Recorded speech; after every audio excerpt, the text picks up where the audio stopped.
Welcome to Real Estate and Taxes with Lakshay. I will be helping you minimize your taxes. Perfect. Thank you for joining in my Tuesday session on real estate and taxes. My name is Lakshay. If you haven't checked out yet, I do have a YouTube channel that you can check out all of the past recorded videos on all the various topics that I've done. So whether it be bookkeeping, accounting, taxation, I am your guy. Feel free to get in touch with me if you ever have run into any accounting issues. So without further ado, let's get started. Today's topic is, should you open a first home savings account? This is a very brand new registered type of plan that is offered in Canada. Just in federal 2022 budget it was announced. So I wanted to share some more news about how you can guide your clients in order to get this started. So today's agenda is basically focusing on describing what an FHSA is, first home savings account, the benefits, the eligibility criteria, followed by the contribution and withdrawal limits, and comparing the two registered plans. The existing one we have is the RSP, which we all know about, and the second one is FHSA, which we'll talk about today, and followed by my conclusion. So what is an FHSA? It's a first home savings account designed to help first home buyers. So you must have not owned a home with your spouse or in a partnership in preceding year as well as like 4 previous years. So make sure you are technically a very fresh off the boat, brand new to the country, looking to buy your first home. So this has a lot of contribution rooms and withdrawal limits, which are basically focused on various timelines. Just like an RSP, you can technically contribute to a maximum of $8,000 into this for a maximum of 5 years. So that works out to $40,000. This is not tied to your income, so it is a great tool for someone who is brand new to the country and looking to save for their home. The market is bad, the interest rates are high, so what do? You start to save for your first home. So this is a great tool for someone who's looking to save for their first home. As for CRA, your contribution room and limits are designed by calendar years. They're not based on the contributing in first 60 days. You know how in RSP, you can, for 2023, you can still contribute in first 60 days of 2024 to your RSP. This doesn't happen in FHSA. FHSA, it works by calendar year. You have to do it within the calendar year. So why should you consider opening an FHSA? There's 3 primarily benefits that I want to talk about today. Number 1 is it can help you reduce your taxes. Just like an RSP, when you contribute to your FHSA, it helps you reduce your taxes. It gives you a deduction on your tax return, so it reduces your taxable income. So that's a great way to reduce your taxes. Second is your savings go tax-free. When you contribute to your RSP, you're basically putting money into a mutual fund or GIC or some sort of a portfolio that will help you grow your money. But when you grow that money, you technically have to pay taxes on the growth. This doesn't happen in FHSA. When you are putting your money in a GIC or a mutual fund, your investment is technically growing tax-free, just like a tax-free savings account. Last but not the least is you pay no taxes on withdrawals. So if you're withdrawing, pay no taxes on withdrawals, provided you meet the condition that you are withdrawing only for your first home. So this makes sense for anyone who is new to the country that is looking to save towards their first home. Now let's look at the eligibility criteria. It's very simple. You need to be a Canadian resident for tax purposes. This doesn't mean having a PR. This basically just means being in the country for tax purposes, which means Canadian resident. The second is you must be 18 years of age. For some provinces, it has to be 19, like BC, but we are in Ontario, so 18 is the minimum age to be eligible for this program. And third is you must not have owned any home, even if it's in a partnership model through your spouse as your principal residence.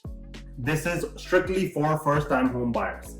So now let's talk about how much can we contribute and withdraw from the FHSA. Technically, you can contribute $8,000 per year to a maximum of 5 years. There's no limit on qualifying withdrawals, provided that you're only withdrawing for your purchase of your home. So here's a small example where Fareed is contributing less than the maximum contribution limit. So what happens to the additional room? Fareed contributed $5,000 in year 2023, and then technically the maximum was $8,000. So he has $3,000 left for 2024 to be contributed.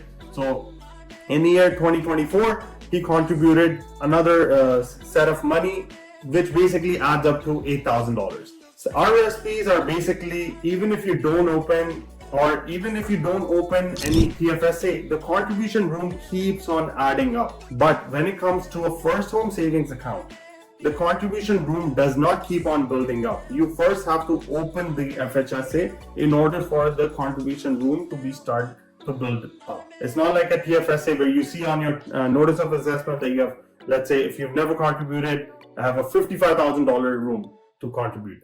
In this scenario, it doesn't work like it only starts when you have started to contribute. So in this scenario, FHSA is opened in 2023. He contributed less than the max amount, which was $8,000. So he contributed $5,000 in year 2023. So in 2024, he has a contribution room of $11,000, $8,000 plus the $3,000 from previous year, and so on and so forth. So when it comes to contributions, unlike the RSP, you have to contribute within the calendar year. You cannot contribute the following year. So usually RSPs, you can contribute for the first 60 days of the following year. You cannot do that in an FHSA. For tax purposes, it can be carried forwarded and deducted in a later tax period. So any deduction that you want on your taxes, it can be carried forwarded. And we already talked about, unlike the RSP, the client cannot give proceeds to the spouse to contribute to the spouse's own FHSA. You need to have your own FHSA. Spousal contributions are not available, unlike the RSPs. So how do I withdraw from the tax-free savings account? How do I withdraw from the first home savings account tax-free? Well, you need to have an agreement of purchase and sale to buy or build a qualifying home in order to do this. And you must intend to occupy or live within that home within 1 year. So it has to be your principal resident. You must have an agreement of purchase and sale to buy or build a home. Only then you can and you need to be a Canadian resident in order to withdraw from the FHSA. So how does it really compare with other models? If we look at the home buyer's plan, which is technically similar to what FHSA does, FHSA has a contribution limit of $8,000 regardless of your income, but RSPs is based on your employment income from previous year. In this one, you have a $40,000 limit. In this one, you can contribute as much as you can, but your withdrawal is limited to $35,000 only. There's no withdrawal limit in FHSA because technically when you're buying your home, you can basically empty out the entire account. There's no repayment required, whereas if you were to do an home buyer's plan, when you withdraw from your RSP, you have 15 years to pay it back.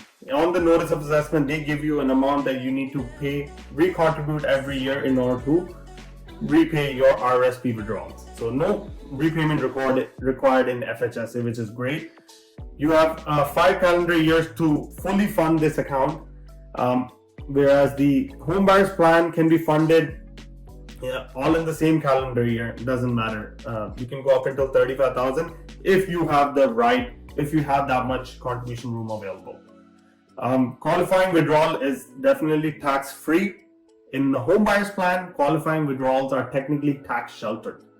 There's no waiting period to withdraw for FHSA. You know how when we go to the RSP, you have to keep the money at least for 90 days before you withdraw from the RSP. Well, there is no waiting period here. You can just throw the money in, get the deduction, and then withdraw.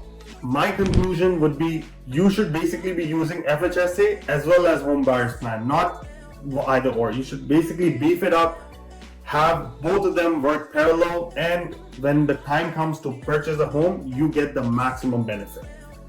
It provides the opportunity for larger down payment, definitely when you have both of them working together. FHSA withdrawal does not need to be repaid, just like a home buyer RSP, which we saw previously. And one of the questions that a lot of people were asking was, do the students as well as work permit holders, do they need to are they allowed to open the FHSA? The answer is yes, as long as they are Canadian resident for tax purposes, which they are able to open FHSA and save for their first home. This concludes my presentation for today. Thank you once again for joining in. Really appreciate everyone's time. We'll be sharing a brand new topic next week on real estate and taxes. All right. Thank you very much. Appreciate your time, everyone. Take care. Bye-bye.